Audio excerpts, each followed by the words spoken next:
Bradford City continue their 2025-26 League One campaign with a home clash against Ryan Lowe's Wigan Athletic, and in today's video you're going to find out how both teams have got on so far this season, what my starting 11 would be for this game if I was Graham Alexander. If you do go on to enjoy, then make sure to like, comment and subscribe. But my team Bradford City, we currently sit third in the League One table. After 20 matches we've got 10 wins, 7 draws and 3 defeats, scoring 29 goals and also conceding 20, which leaves us on a positive 9 goal difference and 37 points. Our last couple of matches then have been a loss, a win, a win, a win and a draw. In terms of them last couple of matches then, on Saturday we had a disappointing 2-1 defeat away at Leyton Orient. We were very good up until the point at where we scored, and then we just conceded a couple of sloppy goals, a couple of individual errors, not clinical enough, not really good enough in both boxes, and unfortunately this was just our third league defeat of the campaign. We also had a 2-0 win at home to Reading.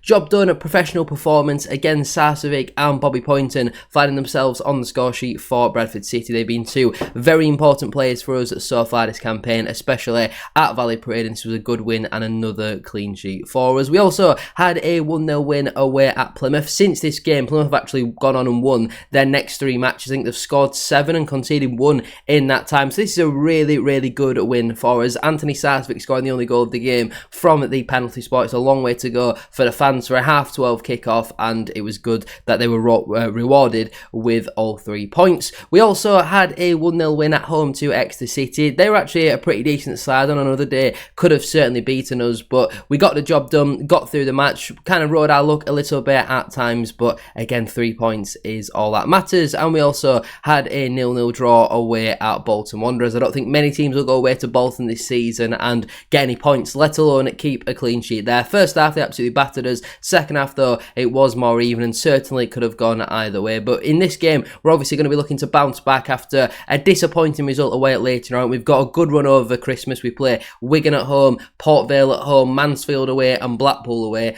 All teams that are down and around there. Okay, we're going to in around the mid-table positions at the moment, but we have to be looking at a minimum of 10 points out of our next 4 matches, where there is obviously 12 available. Compared though to Wigan Athletic, they currently sit 14th in the League One table. After 20 matches, they've got 6 wins, 8 draws and 6 defeats, scoring 22 goals and also conceding 23, which leaves them on a -1 goal difference and 26 points. They actually currently find themselves just 3 points above the drop zone, but at the same time they're actually only 3 points off of 8th at this moment in time. It is a very tight league going into this festive period. But in terms of their last 5 matches then, recently they had a loss, a draw, a win, a draw and a win. In terms of them last couple of matches then, on Saturday they had a 2-0 defeat at home to Blackpool. 2 former Wigan players in Ashley Fletcher and Dale Taylor both scoring and assisting in this game, and I did see after it that there was a lot of frustration from the Wigan fans towards manager Ryan Lowe. You know, he doesn't really take responsibility apparently when they lose, but he's happy to take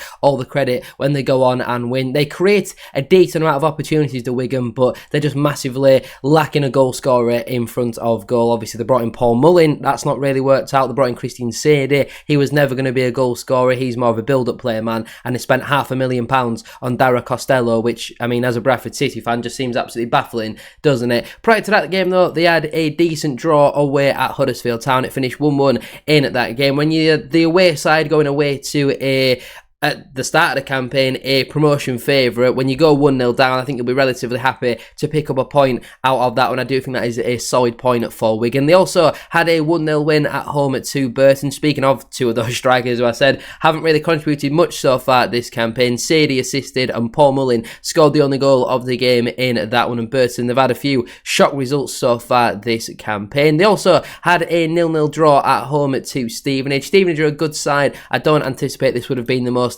entertaining of games. Didn't really look like it, in all honesty. Not loads of big chances in that one. And they also had a fantastic 2-1 win away at AFC Wimbledon. This Bertoni fella, I think he's only a young lad, I'm pretty sure he came on off the bench with his first touch, whipped a free kick into the back of the net. But that's a good win, especially having gone 1-0 down away at Wimbledon to get 3 points. That's a big win for Wigan, is that. Before we do go any further though with today's video, please make sure to drop a like on there for me and subscribe to the channel as well well if you are new. Final game before Christmas, so can we try and hit 150 likes on today's video? That would be massively appreciated, and don't forget to get your thoughts in down in the comment section down below. Let me know down below your starting 11 for this game and also your score prediction as well. Let's waste no further time and get into my team. Now personally, I would stick with the 3-4-2-1 formation. We've been on a decent-ish run at home over the last couple of games playing this formation, so I do think we should stick with it for this match. In goal, I would go with Sam Walker. Obviously, prior to Saturday's game, he had kept 4 league clean sheets in a row. Disappointing the manner of the goals that we concede. They're both very preventable against Leyton Orient, and I thought Sam Walker couldn't really do much about either of the goals, in all honesty, and he made a couple of decent saves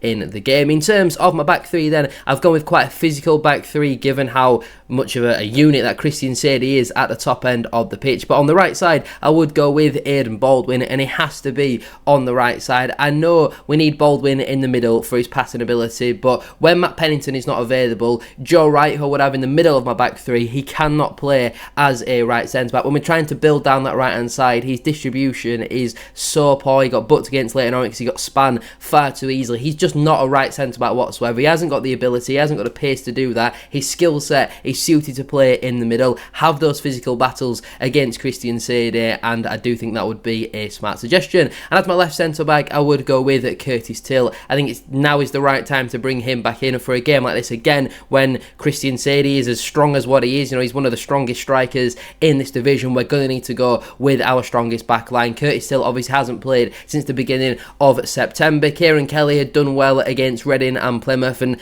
to be honest, I actually thought he had a decent-ish game against Leyton Orient, but he's at fault for both of the goals that we concede against Orient, so for me, he has to come out of the side. This is the stage in the season where you play your best players. Obviously, Curtis Till playing against his former side as well. I would like to see him get a start in this one. In terms of my midfield four then, right wing back, I would go with Brad Halliday. I thought he was decent against Leyton Orient, but I could certainly understand why Josh Nerfel was brought on just after the hour mark when we needed to get back in the game. We needed a goal, but Nerfel again just not really doing much. I thought Halliday had a decent first half, linking up nicely with Anthony Sarcevic down that right hand side, so I would like to see him get another start in this one. In terms of my two central midfielders, firstly I would go with the captain Max Power, obviously another former Wigan player. There was rumours they tried to sign him in the summer, but I think even though Power's actual performance levels have dropped slightly, I do think that he's still very important from a leadership point of view. He's not quite recently been at the same heights as what he was at the start of the campaign, but again against Orient, I certainly don't think that he had a bad game. Obviously gets the assist for our goal. I think he's up to 3 assists now for the campaign. Pretty sure he's actually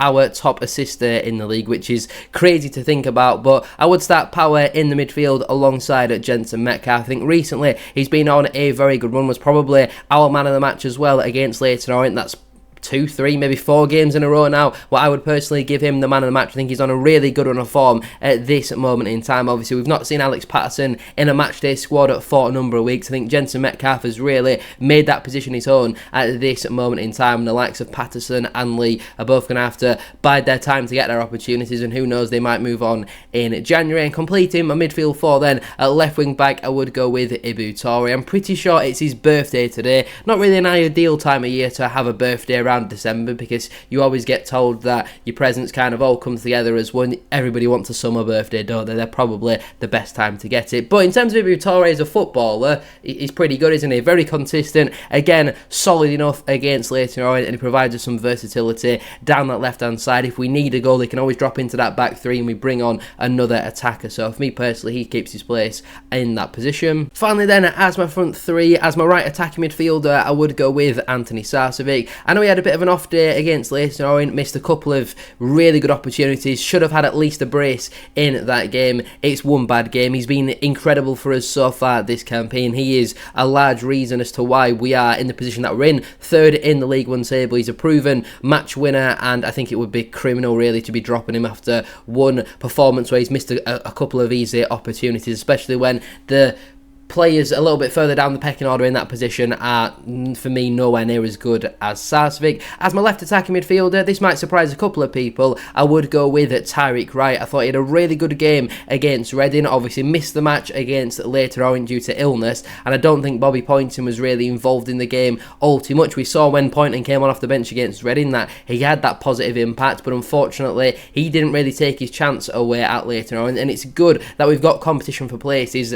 I think back to the start of the campaign, to this position that we're in now, where I'd be saying Tyreek Wright should be starting over Bobby Poynton in the league, but I think based on both players' recent performance, it would be fair, I think, to start Wright in this game. And again, there's going to be lots of chopping and changing over the next 4 games. You don't just want to play your entire best team on paper in this fixture and then you've got to make a load of changes in 2-3 days to play Port Vale. So I would like to see Tyreek Wright get the start in this game. And completing my team then as my striker, again, another former Wigan player in Stephen Humphreys. Great to see him get another goal, his 3rd league goal of the campaign and 1st since October. Very well taken goal, and I would argue that it was probably his best performance in a Bradford City shirt on Saturday. I thought he had a really, really good game. Second half maybe faded slightly when Orient were defending. I don't think it really suits him to be playing against low blocks, but I would like to see Humphreys get a start in this one. Hopefully he can kick on and go on a goal scoring run now and get one against his former side in this game. On the bench then for me, that would leave Joe Hilton, Josh Nerfil, Tom McIntyre. Again, we still don't really understand what's going on with McIntyre. I did a TikTok talking about him and he's had just 3 league starts so far this campaign. I personally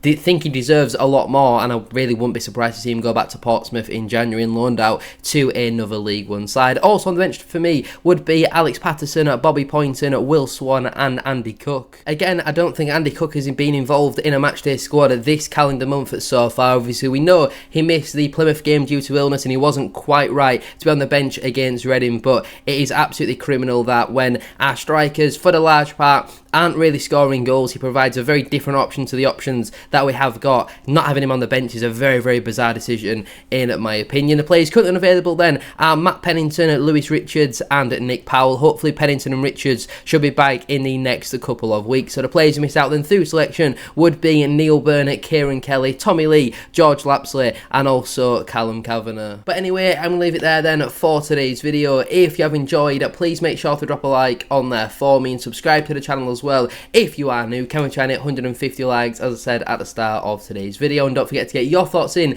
down in the comment section down below. Let me know down below your starting 11 for this game and also your score prediction as well. I hope you all have a very Merry Christmas. I'm not going to wish you a Happy New Year yet. I'll probably do that later on in the week, possibly. I might not want you to have a New Year, who knows. Thank you for watching.